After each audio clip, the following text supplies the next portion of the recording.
Culture is not only the way that people act in their personal life, it is also about the customs and behavior in an organization or in a business. This is known as the corporate culture. Managers usually try to create a collective corporate culture, meaning that employees will have similar values to one another and as a result behave in a similar way to one another. Managers try to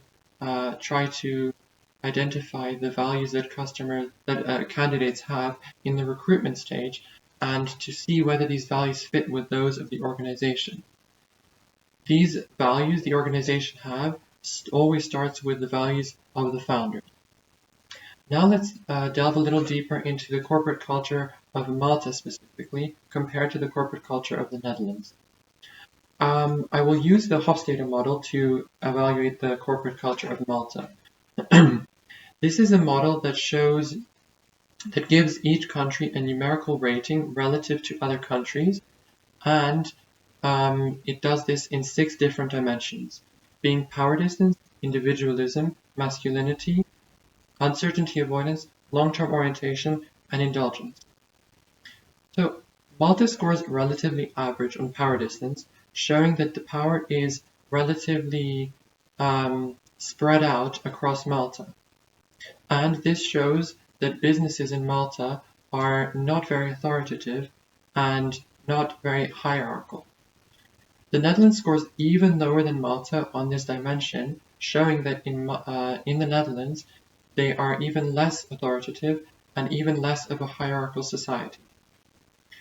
Malta scores quite low on masculinity, and this shows us that Malta has a preference for cooperation, modesty, and caring about the weak.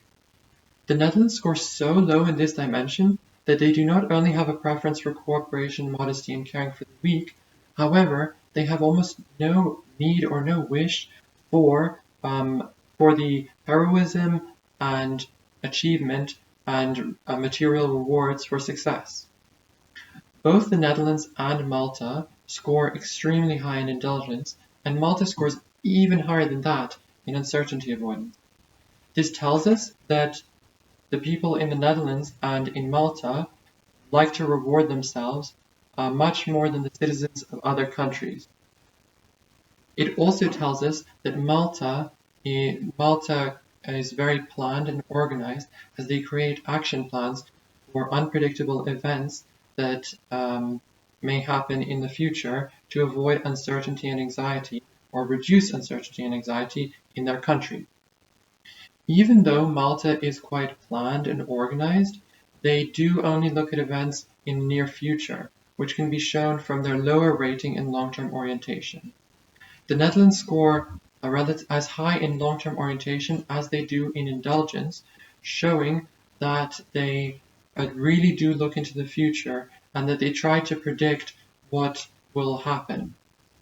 Finally, the Netherlands is an extremely individualistic society, and even though Malta scores lower than the Netherlands on this dimension, they still score quite high. This tells us that that people in both of these countries are expected to care only about themselves and those immediate family around them.